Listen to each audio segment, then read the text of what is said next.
going on, guys? Welcome back to another episode of Coffee and Van Chats. I'm sitting here with Jesse Anthony, pro cyclocross rider, pro cyclist, and now working for USA Cycling and in the cyclocross department. Like, what's your actual job title over at USA Cycling? Officially, I'm the cyclocross manager, Cyclocross which manager. is actually appropriate because everything in cyclocross I manage. Right on, right on. So what does that look like, especially this year with COVID and all the craziness? Because they kept the riders that were in Europe, right, to race.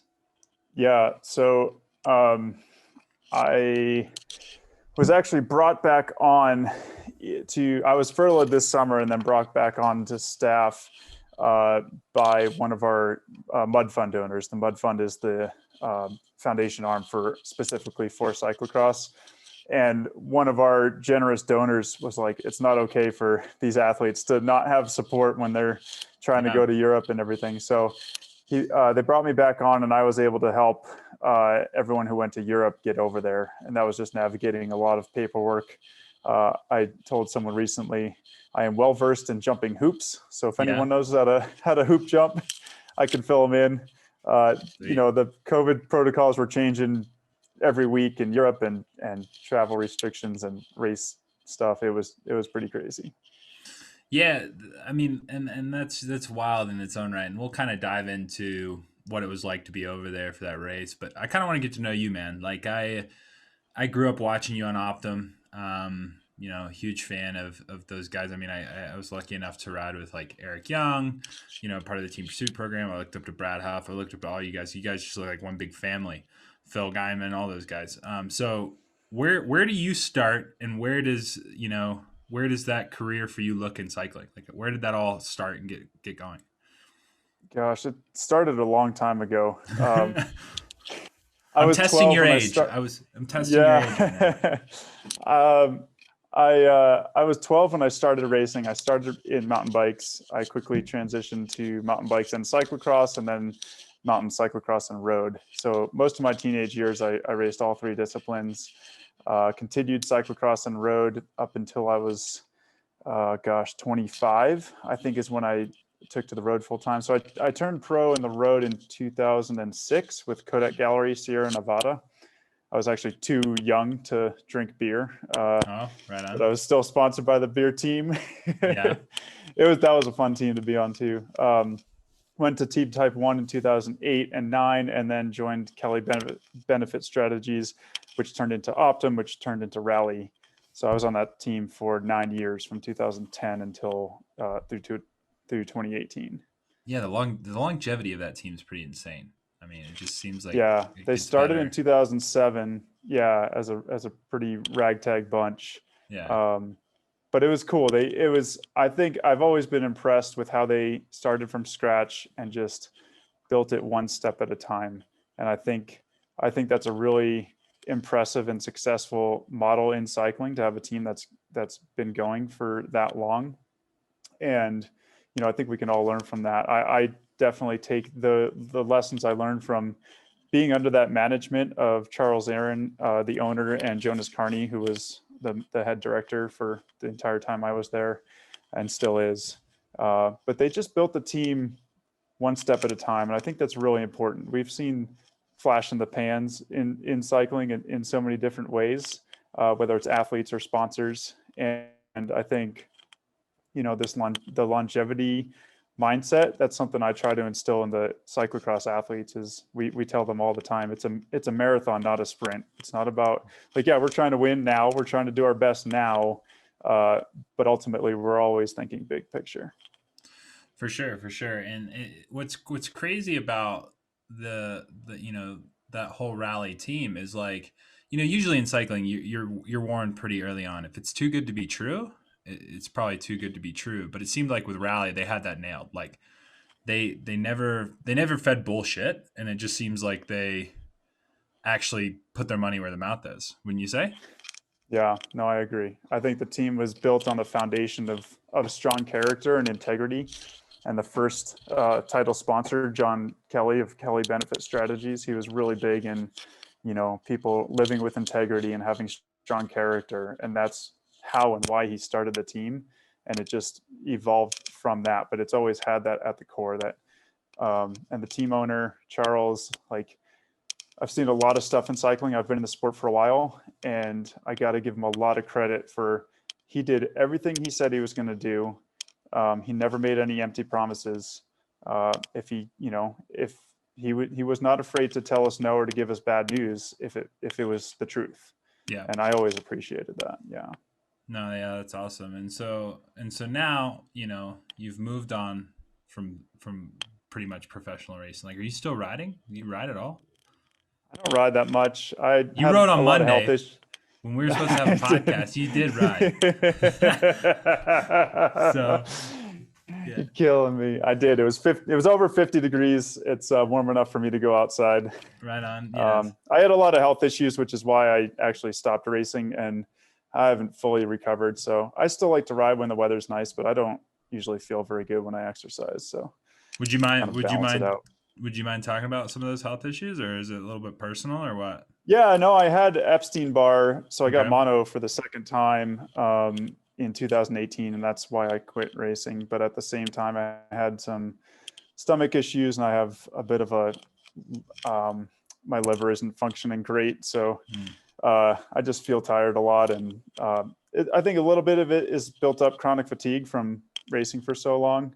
I think the last few years of my career, I was kind of hanging on and really relying on my experience to get through races. Yeah.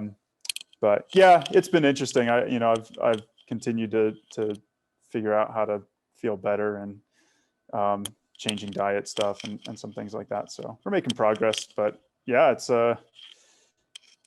something that's, there's a lot of different factors, as you know, that go into being successful in this sport. And, in my opinion, I was successful or I don't know if I was successful, but I think I did well in my career.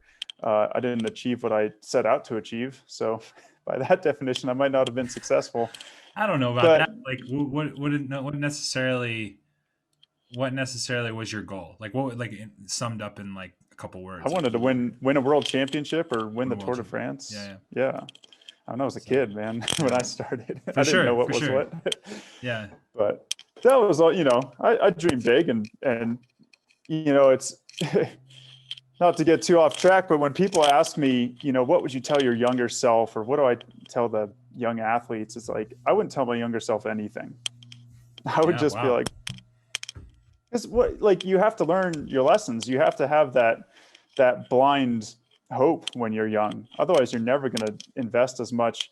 I don't care what you accomplish when you come out of this. Like, maybe Matthew Van Der Poel is like happy with what he's accomplished, but I think most people will finish their sports careers, and this probably translates to business life and stuff too, but you finish and you're like, maybe I bet very few people accomplish exactly what they set out to. Like, if you were trying to win the Tour de France and you won it, cool, but you didn't win it twice. Or if you won it 4 times, you didn't win it 5. Like, what is enough? Enough is up to everyone's judgment. But I always think about that. Like, I'm glad I didn't know that I was going to have the career I did, because I probably wouldn't have pursued it. But I'm glad I did it. I don't regret a day that, I spent pursuing my dreams and pursuing my goals. But at the end, I look back and I was like, well, it wasn't what I thought it was going to be, but it was pretty cool. Yeah, for sure. Because that was going to lead me into my next question was like, what would you tell your younger self? In theory, a little bit, but now that I have that answer, it's like kind of leads into my next question of like, the matter of like regretting things, but at the same time, like, do you wish you could have gone back and done something different, or like with your health, or training? Because like, we hear, dude, I went down a deep dark rabbit hole of training, and how it is, like with diets and whatever else. You're drinking soda water before bed, and you do a 5-hour ride, and that's all you eat, and like, it's bad. It can get nasty. So like, do you think you would do anything different in that sense, or is it like, hey, I learned from that? No, same answer. Like, what you gotta take the risks, and you gotta try what you think about trying at that point. And I don't even know if I went back with what I know now. I don't know if I could have done anything differently. Yeah. Like my career took a big turn when I got mono the first time in 2009. I was riding for Team Type 1. In 2008, I was injured basically twice. I broke my wrist in July. Before that, I had tendonitis in the spring, so I had a pretty short season. The team took me back in 2009, and I was like, all right, I'm back. I'm healthy. I'm going to, light the world on fire. I showed up to training camp in February, just crushing it, Yeah. super rookie move. I was 24 and I wasn't a rookie anymore, so I might not have that excuse. But we went to, I didn't make the Tour of California team, which was always chosen at training camp back then because the tour was in February. So I went to Asia. I did the Singapore crit. We went to Malaysia and then did the Tour of Taiwan. And I got really sick after the Tour of Taiwan. I won the KOM jersey there. Wow. Got really sick afterward and had mono that year. So basically that took me out the entire season of 2009. And looking back, I was like, man, my U23 years, thinking about who I was racing against and, what was going on in the sport back then. And then like the results I got, I was like, wow, I'm pretty impressed. It's pretty cool what I did when I was younger. It was kind of masked by a few different things and things were a lot different in the development structure and in the sport overall back then. But, moving on, that progression kind of stopped after I got really sick that first time. Yeah. Well, and so, you might not tell yourself something different, but would you like, juniors or youth, like, especially like battling an injury, we've had Ellen Noble on the podcast who has dealt with her fair share of sickness. Like mentally, like, how do you go about that? Did you handle it well? Do you feel like you handled it well? Or, cause I mean, I've broken a collarbone and I've always thought I would handle it well. I did not handle it well. Like, my diet went off the rails. Like I just tried to get on the bike too soon. There's so many things that I just didn't handle well. I just thought, oh yeah, it's 12 weeks. I can get over it. 12 weeks is a long time. So you got any advice there? Like, I mean, for the youth that are listening to this podcast that are thinking like, or that might be injured, Yeah, well, you definitely have to think big picture, and it's important to take care of your body. You're asking your body to do a lot, and I don't care if it's a broken collarbone or a sprained ankle or whatever. Like those things all matter, and they all add up. Our whole bodies are connected, and it's important to take care of yourself. It's so important to think big picture. When you're 17 or 22 or even 30, it's sometimes hard to be patient. But with injuries and stuff, you really do have to be patient. Yeah. So now moving on, I mean, I guess that was somewhat uplifting and somewhat sad all at the same time talking about sickness, but what are you doing now, man? I didn't really know who you were, but I have a buddy in town, Dan Crespo, who pretty much one day quit cycling, like just done. Like, yeah, pretty much done. Didn't want to say he just quit. Like he just like, you know what? I don't want to do this anymore. Has a dirt bike, and he's like, yeah, man, I go out with Jesse Anthony and we just shred dirt bikes all day. And then I heard, because I have a buddy here in town who also takes photos, Tristan, said he was out there and you guys are just ripping it. Like you, Luke Keogh. So tell me a little bit about that, how you got all into that.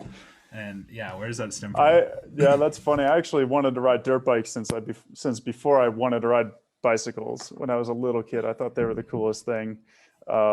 But that wasn't in the cards for me. So my brother and I went to bicycles, and I had a dirt bike when I was like 27 or something. No, 23. And probably not the best idea when you're racing bikes full time to for sure get into a sport like that. So a really wise mentor of mine told me, wait till you retire and then you can ride all the dirt bikes you want. Yeah. And I was like, okay, fair enough. So as soon as I retired, got a dirt bike, and I absolutely love it. It's something I wanted to do my whole life. I follow the sport. I watch all the races. I'm kind of a super fan in the dirt bike world. So Danny Pate, who I was teammates with on Rally the last year or two, he's ridden for a long time. So he helped me. He's like the I don't know, like he's like the local dirt bike coach. He helps everyone get into it, find the right equipment. I Like, heard he's like insanely good too. oh, he's really good. Like He's if you so think good. he's good on a bike, like it's that like his handling is insane. Yes. Yeah, Yeah. He's basically a trials rider. that's insane. Um, So have you guys done like Captain Jackson? If you guys don't know what Captain Jackson is here, it's like a local downhill trail, I guess, here in Colorado Springs. It's kind of got a little bit of fun for everyone, but motorcyclists and motocross guys ride up it and yeah. they haul ass. Yeah. And so have you been doing that? Captain Jack's is the easiest trail we ride. Oh man. Okay. Danny takes us on this stuff that's like, it's pretty ridiculous. But I've also traveled around Colorado now, and I've gone up to Crested Butte and Okay. Salida, Taylor Park, all these different places, and I haven't found anything as hard as Danny takes us on around here. Jeez. So All right. Well, remind me never to go with you guys when I'm trying to learn. no, you'll get out there. We'll bring you. Oh man. Daniel will be like, oh no, you'll be fine. Just come with me. And those are the and famous do what I last do. words, man. Like, Totally. we all know better than that. That's like Yeah. when you're going out on a ride and it's only 3 hours and it's like a gorgeous day and you're like only 3, right? And I'm only supposed to do 2. I can suffer one more, but only 2, and then 6 hours later, you're home. Yeah. But it is super fun. I absolutely love it. I love that you can, just like cycling, you can go see a lot. Like you can go really far. Yeah. Having the throttle is really great. Like especially after huffing and puffing for so many miles during my Sure. life. It's not easy at all though, especially on the hard trails we do. Like we get back from Moving these that bike rides around. and I am destroyed. Like Yeah. legs, arms. I mean, you're basically doing a power squat, like a semi squat for the entire time you're riding because you have to stand up so much. And then moving the thing around, the Yeah, G-forces, moving around everything. and wrestling it. And then of course I crash all the time. Not like I fall over all the time. Yeah, So yeah. you're picking the 200-pound bike up, doing a bunch of deadlifts. Jeez. It's tough, but no, it's so much fun, and I've seen a lot, and it's a great way to, get out with the crew. And it is funny that we basically ride with the whole, like it could be a cycling group ride, but it's 100%. a dirt bike ride. 100%. Yeah, it's a bunch of guys who, I mean, I wouldn't say Keogh's necessarily retired, but like a lot of guys are, done with their cycling life and on to more fun things, I guess, Yeah. something different. Yeah. So no, that's super sick. Yeah. So yeah, man, let's chat about Worlds. That was, I mean, you guys had a pretty epic showing. I mean, like, is it Clara in 4th, and I mean Curtis White top 25 maybe? He was top 20th, 20? yeah. Yeah, top 20. I think. Yeah. And so future cyclocross for Americans, I mean, back in the day, like top 20 was like exciting, So Yeah. like it seems like these guys and girls are just getting it easier and easier and easier. So what do you think the future is for American cyclocross right now? I mean, Worlds is coming here. I mean, what do Yeah. you think? If I have anything to say about it, it's going to be good. Yeah, for sure. You might be a little bit biased, but yeah, like I'm totally biased. The sport is doing really well here as far as where we're positioned in the racing environment. We have a good national calendar of high level races. We have good local scenes kind of in a bunch of different places in the country. So there's a lot of places for people to enter the sport and to participate. And that's really cool. And someone like Clara comes out of Portland, which is a huge cyclocross area. And actually she was telling me that she kind of got inspired early on by Jade Wilcoxon, who was on Optum and was, road race national champion. She raced a little cyclocross as well, but Jade was a legend. She came in the sport for just a few years and had a huge impact. She was a really cool teammate. So to see that, like to work with someone now to mentor an athlete who got into it because of seeing one of my teammates like a few years ago, that's kind of cool. But anyway, yeah, I think the sport's positioned really well. We have a lot of really good, talented riders, coming up through the pipeline. I think cyclocross is still really fun. It's a good mix between mountain bikers and road riders and even track cyclists. I'd point out people that the Olympic long team has 10 out of the 34 Olympic long team members this year have pretty extensive backgrounds in cyclocross, including really? Corinne Rivera, Emma White, Lily, Alex Howes, TJ Van Garderen. Like there's a lot of these riders that come like Hannah Finchamp, they have participated in a lot of cyclocross in the past. Wow, I had no idea I that. mean, I remember when Corinne was like, she must have been 12 or 13 years old. But she, she was out in Providence, Rhode Island, running around in the Cat 3 women. I don't even think they had a junior women's race for like under 17-year-olds. So she was in Yeah, the Cat 3 race. But she just destroyed everyone. It's yeah. like this. A friend of mine was like, dude, you got to check out this girl. She's from Southern California. She's going to crush everybody. And sure enough, she just rides away from everybody. And you're like, who is Wow. this person? So Yeah. anyway, cyclocross it's got a good position in the sport of cycling. And with the support of the Mud Fund, which is really growing, we're gaining a lot of support there financially. Hmm. That's been one of the biggest challenges for having successful athletes in cyclocross is the support system to get them from racing in the US, which has a pretty decent scene, to make that step to race in Europe. Wouldn't And you, sorry go to ahead. interrupt, but wouldn't you say that like pretty much every discipline has that issue right now? Yeah, for sure. Yeah. It's tough. It's Yeah. tough. And it's Um, it's impressive. So where does the Mud Fund start? Like where did that come from? Are Tim, the donors anonymous, or like the guy who started it anonymous, or well, Tim Johnson and a friend of his started it years ago to help get some athletes, I think, some support to get to Europe for the World yeah. Championships one year. I don't know the full backstory there, but they started it just like a fun little project.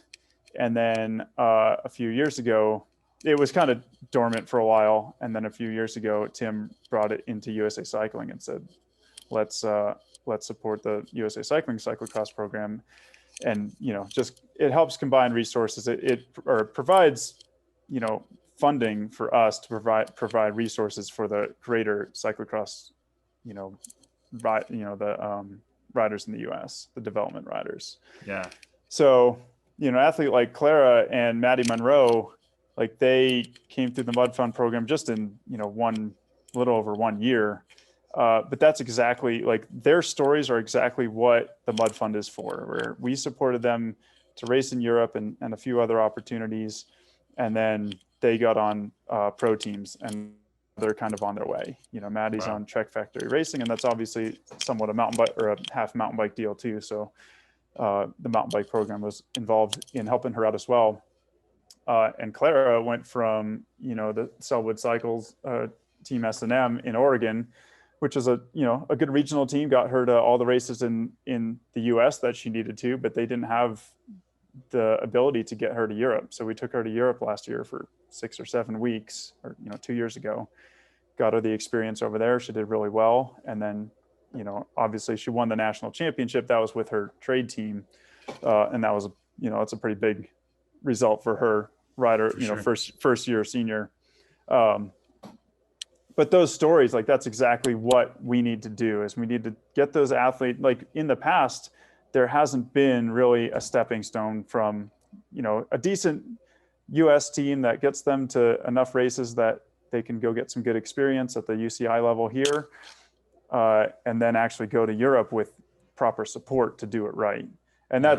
that's the thing, is cyclocross, once you get up to the high level of cyclocross, it is really support intensive. It's, you have to have really good equipment. You have to have people managing it. You have to have this, really strong support system to have a chance to do it right in Europe.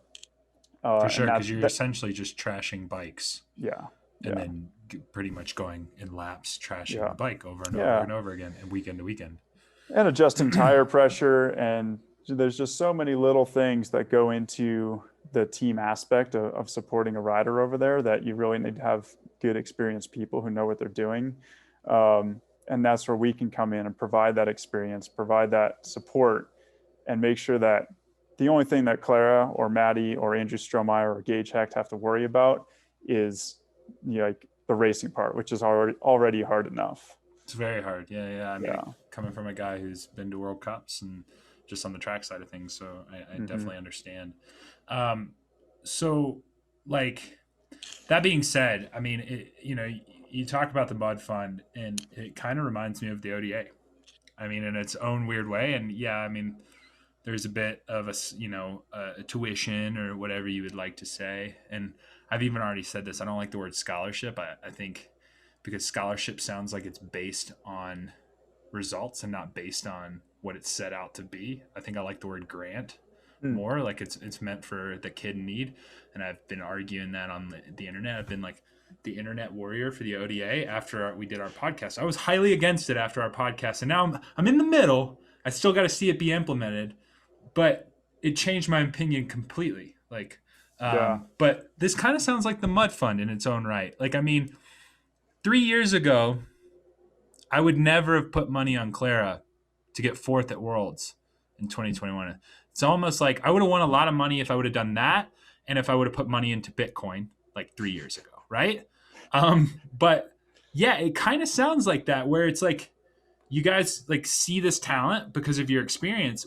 Like I'm literally listening to this, and it almost makes me want to duplicate like 5 of you, because we need a Jesse Anthony at BMX, we need a Jesse Anthony at track, we need a Jesse Anthony at mountain bike, we need a Jesse Anthony on the road, and we have you at cyclocross, and so where I wonder, Well, we have me well, maybe not everywhere now. We're down a few staff after because COVID. of the furlough, right? Well, COVID's been hard for us as an organization. For sure. But normally there's been a mountain bike director. We have a track coach right now. He does have a world champion team there. Well, yeah, but I mean, I'm a part of the track program. Yeah. So he was never like, so I never had the pleasure of working with Gary. Yeah. He was the women's coach, but like you're expecting Gary to coach the women world championship level team and then prep 3 guys to get ready for the long list, Yeah. like that's heavy. That's intensive, especially from a team pursuit perspective where everything's arrow, everything's, in line, everything's meticulous. Like you're not just saying, hey, go out and race. Like you have to line them up a certain way, Yeah. and then you're dealing with injuries and whatever else. And so, I guess more or less like the Mud Fund sounds like an amazing thing. Well, and you got to remember the Mud Fund is just a it's just a wow, what's the word? It's just a part. Excuse me, I'm drawing a blank, but it's just a part of the USA Cycling Foundation. Yeah. So the Mud Fund is a fundraising arm, and For sure. It's a a group of main donors contribute to the Mud Fund. Then we do fundraisers where the community gets involved, and our community support is amazing. Every time we do a fundraiser for the Mud Fund, we did one around Worlds this year. We did one late December. We did one around Worlds last year. People step up. It's amazing to see the support that comes into these programs because they get it. And money, like we might hate it, but money is really important. No, for sure. Like, and this sport is expensive, and almost everything comes down to money and funding. Like if you gave me $2 million, I could show you something really impressive in like 5 years. For sure. And we would all say that, right? Like we would all want $2 million. And that's where I think it's so funny with this whole ODA thing, where it's like, well, they should just get sponsors. And it's like, well, what the fuck you think they do? They just fall out of the sky? Like, yeah, if I could get 50 grand sponsorship just because it's that easy, I'd do it. I'd pay for all those kids to do it. Yeah. You know what I mean? And so. Well, and this is the thing, is like, we do have amazing donors. We have a whole list of foundation donors, and the Mud Fund, like I said, is just one part of it. There's the whole foundation that supports all the other, or all sports, including cyclocross a little bit. And then we have the money from the Olympic Committee, which, is obviously substantial as well. But it's interesting in these conversations, I think about our foundation donors and I wonder what they think. And I hope they don't see most of the conversations, because I think they're incredibly underappreciated. Without our foundation donors, like, I don't know what I can disclose and can't. I don't want to say something I shouldn't, but for sure, they make the world go round for us, for sure. You and me and everyone in this, that are trying to perform in cycling. For sure. And I mean, it's like, I've dealt with my fair share of the internet where it's like, and it's like I said on the podcast last time with Rob, it's just like, dude, don't open the internet. Like, it doesn't matter. Like, he could take 50 grand out of his paycheck and just divvy it up, and they would still be like, oh, he makes so much money that he can even do that, and he can donate. Like, he makes too much money.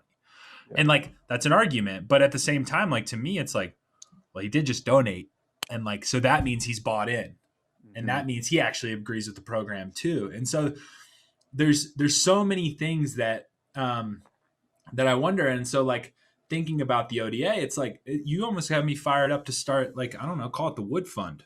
You know, it's a track. I Yeah. don't know. Think of something cool. I think Mud Fund sounds super cool. So calling it Yep. the track fund's not as fun. But anyways, like I said before, we got off into a tangent. It sounds like the ODA, and in its own weird way. And the cool thing, and you know, I guess I more or less like, what do you see coming out of the ODA? Like, do you actually see it working? Like a lot of people think it's gonna fail. Oh, that's funny. Yeah, No, it's going to be awesome. yeah, And I can tell you that from the cyclocross, from the Mud Fund. You know, again, the Mud Fund just funds our cyclocross program. for Uh, sure. we kind of mix the names around a lot, but from what I've seen, you know, we had funding infused into the cyclocross program. We have Clara, fourth at Worlds. Would she have got there without the funding? Again, it's kind of an argument you can't really make, but it happened. And I think a large part of it happened because of the funding that came into the cyclocross program. Same with Maddie. If this, I don't like using ifs, but if this year wasn't this stupid COVID thing, I think the momentum we saw from good funding into the cyclocross program last year would have really shown a lot this year. For sure. You know, we'll see how that picks back up. But with the ODA, it's like, yeah, it's going to start wherever it starts. It's a tough year to start a program like this. For sure. We'll see what happens, but we're going to have athletes in the ODA. We're going to run it. It's going to be awesome, and everyone who's in there is going to have an amazing experience. And that's awesome. And I think and you know, I was having a conversation with this in the bike shop this morning because you know a video came out pretty much against it, and it was, you know, I went to that bike shop and we had a chat, and you know, at the end of it, it was just like, hey, we're not even really upset about the ODA. We're just thinking about the other things USA Cycling could be doing. And it's like, yeah, there's a lot of things that I don't agree with the USA Cycling. And I don't know if that's going to me putting my foot in my mouth. Like, Yeah. there's some things that like, you know, but I did whatever it took. I did whatever it took to get to the top level. And like, I'm not going to lie to you. Like if the ODA was around when I was around, as much as I hate it and I see the sticker shock and I would get scared, I'd find every way to Mm-hmm. get a scholarship grant, whatever, Yeah. sponsor, work Yeah. for someone. I don't know. Like I would just want to figure it out. And I think you're going to find onesies and twosies of those kids, and those are going to be your next world champions. Yeah. And No, I that's mean, yeah, and so look, I'll talk about the cyclocross ODA. Like, I'm going to coach that program, and so everyone in there is I'm going to work with them. They're going to have my attention. They're going to be able to call me any day and ask me anything. And we're going to have, you know, a lot of educational stuff set up with nutrition, sports psychology, strength training, regular training, you know, race program, you know, setting your race program and calendar, you know, like all that kind of stuff. It's just like we are it's run by the national team. So when these athletes are exposed to that kind of support for an extended period of time, like it's going to make a difference. yeah. They're going to get a lot of value. Everybody's going to learn something. Now, if an athlete improves, that's up to him or her, but they're going to have the tools too, and they're going to have the resources, and they're going to have the, you know, education there is all going to be in place. No, yeah, like I said, I'm optimistic, man. Yeah. I'm hoping for the best. I mean, I spent a lot of money to move out here. I sacrificed a lot. I got married, and then 2 days later, I was driving out here to train for Pan Am's. Like, there's a lot of sacrifice that goes into the sport, and I think it's like finding value in certain things. And you know, I find value in the fact that maybe one day I can say that I'm an Olympian, and then I also find value in the fact that I can now say I tried. I did Yeah. everything it took. I gave it what I got, and I don't blame anybody else. Like it's nobody else's fault but my own. And Right. and I really truly believe that. And I think the ODA almost kind of sets that up. And I'm Yeah. going to get so much backlash from that one comment who's like, oh, some kid gonna pay 10 grand. It's like, man, if you could see my debt to income ratio right now, like, it's one of those things that like it's nuts, man. And Yeah. so I mean, look, there's going to be kids that aren't in it that we want in it, or that, they want to be in it. Like it's still only going to capture a limited number of athletes. yeah, We're going to do the best we can with them. We're going to provide everyone who can be a part of it with the best learning experience possible. And if we for prove sure. that, who knows what's possible in the future. The cool thing about this program, and we talked about this before, is how it is expandable, because the athletes are paying for it primarily. It's expandable. If that money's coming in, we can support the equal number of athletes to that funding we have. And again, if we get sponsors for it, if more donors step up, if anyone wants to donate to the ODA, they can directly offset the cost for a specific athlete or a number of athletes. Just call me or go to our website and donate to the foundation. But that's totally a possibility. And that's another thing that I found out about, that like you can actually, and correct me if I'm wrong, but you can actually donate to USA Cycling and earmark it. So you can say what you want that to go to. So even if they wrote a check and they were like, hey, I want this to be the Madison guys' salary, like essentially, hopefully the Madison guys will get a phone call. So there is literally Olympic level athletes on the long list right now that aren't getting paid. And it's, if I could do something about the cost of the ODA, I would. If someone is out there and can and wants to, they can do that. They can go to our foundation website. There's a link to donate to the ODA scholarship fund. They can fund the whole program right now. Yeah. And that would be amazing. If this podcast did that, I'd be freaking stoked, because I didn't know that many people listened to it to where I had that kind of listener. But anyways, and that kind of goes back to, Clara, like, could she have gotten fourth if she never went to Europe off the Mud Fund? And I think it's also the question of like, could the cyclocross program be in the same spot if you weren't a part of it, like this year, right? Or could you work for free? You know what I mean? And it's like, you could work for free, but the stress and everything that's coming in around you, I think, would affect your outcome of work or your buy-in. I don't have the means to work for free. I know, but you know what I mean, though? Like, you know what I'm saying? It's like, it's the same, I think, with Clara. Like, I would think, at least it is for me, it's like, I know the amount of stress that I had when I had to fund my ways to nationals and I didn't have a team or I didn't have support. It's little things that could be big things, but they're little minutia things that do affect your race, do affect your outcome. And so I do think that I don't like ifs either, but I think if you guys weren't there to support, we might be looking at a different result sheet personally. And that's just my opinion. But anyways, enough about that. We're coming up on some closing time.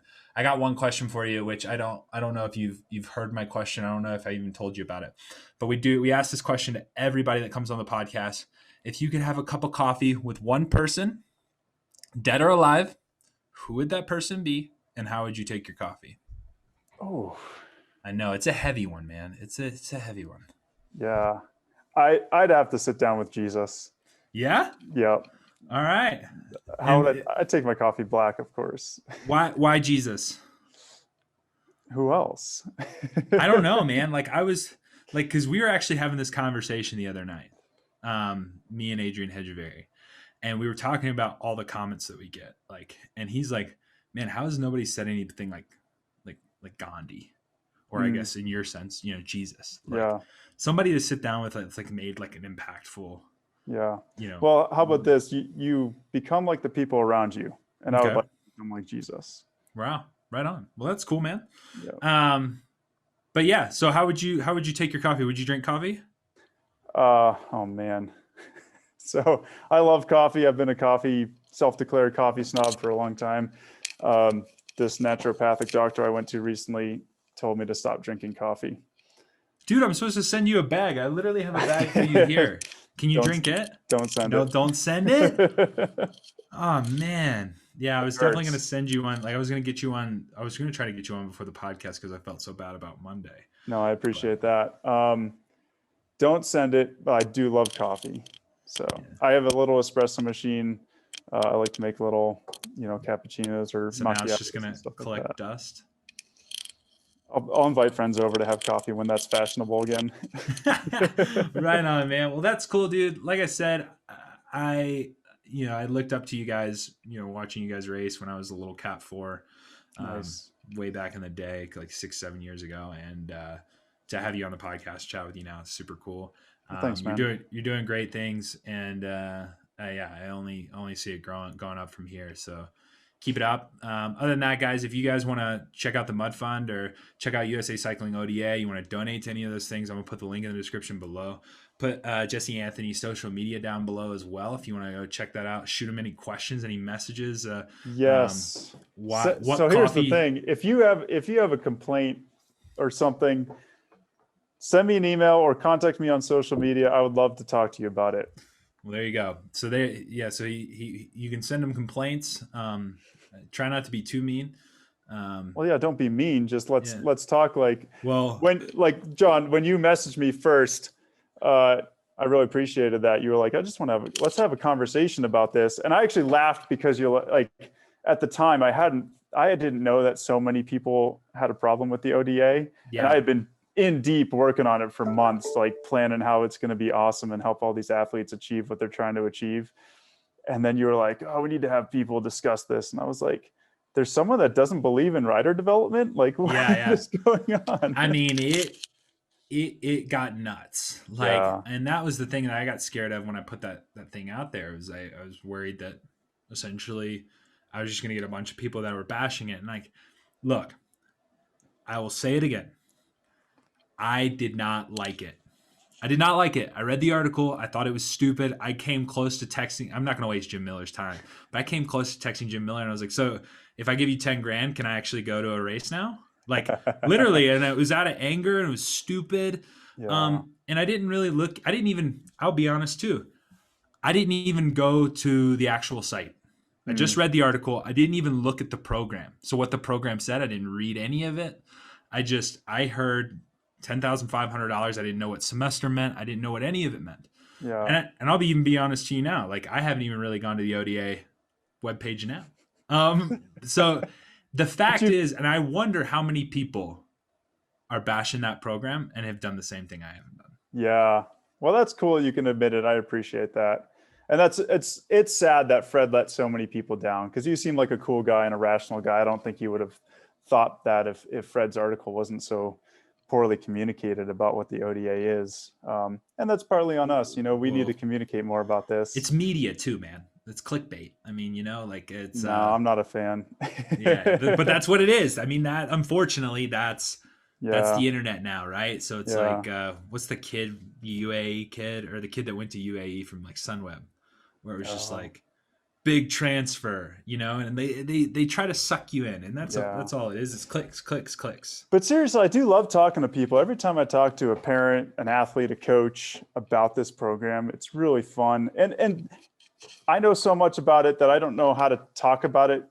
I don't know how to say everything at once, but when people start asking questions, I can usually answer them. And that's really fun because that's all that matters. It makes us think through it. And then it helps them understand, everyone's going to have different questions about it. Someone might actually ask about the cost. Someone might ask about the race program. I spoke with a young rider today who was thinking about applying for the mountain bike and the cyclocross program.